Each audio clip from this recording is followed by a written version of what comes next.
السلام عليكم ورحمة الله وبركاته. أهلا بكم في برنامج الحركة بركة والخاص بمساعدة كبار السن أو مساعدين كبار السن.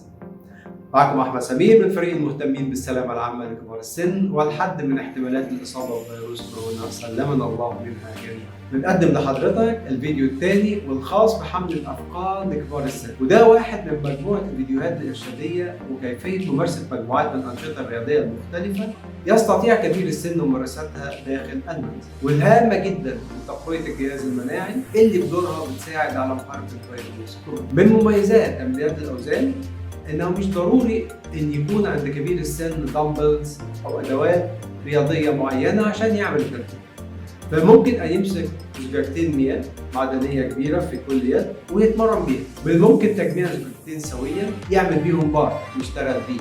دلوقتي هنشوف التمرينات الخاصة بالأثقال المربوطة، وهنشوف عملية ربط وفك الأثقال. هنا طبعا بيجي دور المساعد لمساعدة كبير السن في ربط الوزن باليد، وزي ما احنا شايفين عملية سهلة جدا لدرجة ان في اغلب الاحيان يستطيع كبير السن ربط الثقل وخلعه بنفسه. نبدأ بتمرينات الثقل المربوط بالذراع. يعتبر استخدام الثقل المربوط بالذراع او بالساق في تمرينات من انسب الادوات الرياضية لكبار السن، حيث انه بيضمن لكبير السن انه يحرك الذراع او الرجل زي ما هو عايز من غير ما يكون في اي خوف ان الوزن ده يفلت او يسقط منه. يفضل أن يكون وزن الثقل لكبير السن اللي في الذراع من نص كيلو لواحد كيلو. وزي ما احنا شايفين تستطيع أن انت تعمل كمية تمرينات كبيرة جدا جدا بالأثقال المربوطة في الذراع.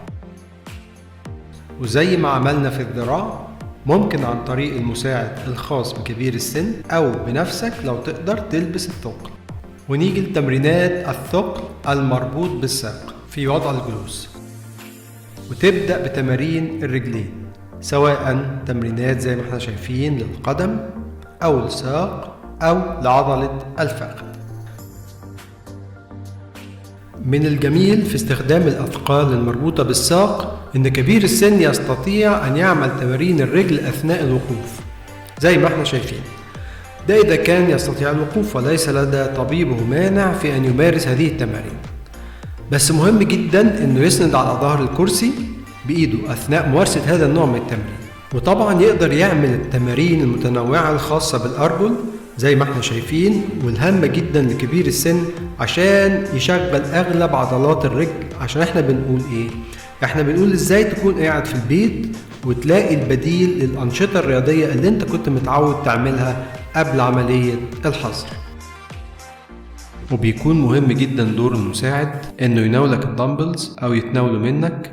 نيجي لتمرينات الدمبلز لكبير السن. بنفضل انك تعمل التمرينات في وضع الجلوس على كرسي التمرين والظهر يكون مستقيم. طبعا لازم يكون الدمبلز خفيف الوزن، يعني من 1 ل 2 كيلو، بس مهم جدا انك تاخد رأي طبيبك الاول وتكون قادر انك تمسك الدمبلز بتحكم اثناء التمرين عشان ما يفلتش من ايدك. من اهم الفوائد لحمل الاوزان لكبار السن زيادة معدل الايض، انخفاض التهاب المفاصل، زيادة كثافة المعادن في العظام، والحماية من مرض هشاشة العظام.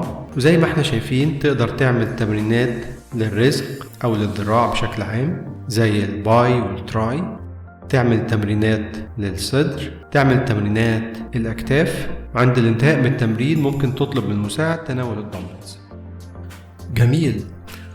هو كل الناس عندهم دمبلز وأثقال في البيت علشان يتمرنوا بيها؟ أكيد لأ، بس ده مش لازم يعيق كبير السن علشان يتمرن بأثقال كبديل للدمبلز. على سبيل المثال ممكن جدا زجاجتين بلاستيك مملوءة بالماء محكومة الغلق إنها تكون بديل ممتاز جدا للدمبلز. طبعا كبير السن ممكن يختار الحجم المناسب له من زجاجات الماء بحيث يستطيع حملها بسهولة والمناسبة لحجم يده. وبالطبع ممكن يعمل التمرينات المختلفة مثل الرزق والباي والريست والصدر والأكتاف والتراي وهو جالس على الكرسي حسب توصيات طبيبه بما يتناسب مع حالته الصحية.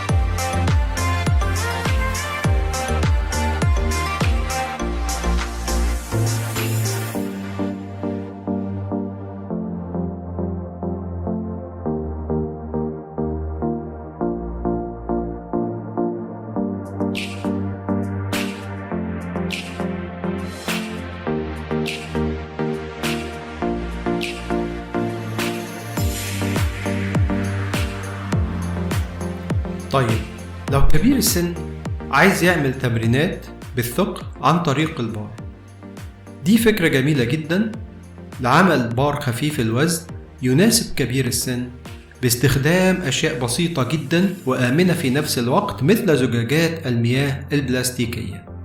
هنجيب فوطة كبيرة وزجاجتين ماء كبيرتين وحبل مطاطي رياضي ونربطهم زي ما احنا شايفين.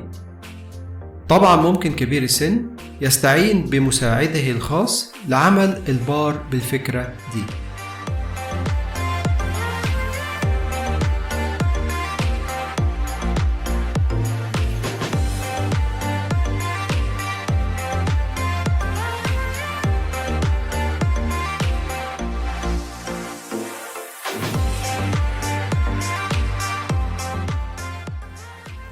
ويمسك كبير السن بطرفي البار ويبدأ في عمل التمرينات، وهيساعده على عمل تمارين للظهر والوسط والباي وغيره من التمارين.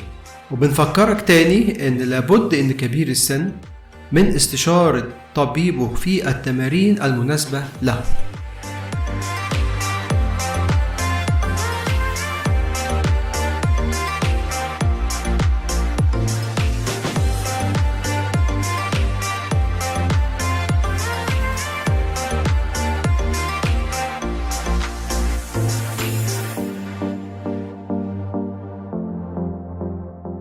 بشكل عام فالحركة البسيطة مثل القيام والجلوس والمشي في المنزل وصعود ونزول السلم وعدم الجلوس على الكرسي لفترات طويلة بيكون ليها أهمية كبيرة جدا جدا لكبير السن في تقوية كفاءة الرئة والقلب والصحة العامة. وبنفكرك إنك لازم تستشير طبيبك في التمارين المسموح بها واختيار أفضل التمارين المناسبة لك.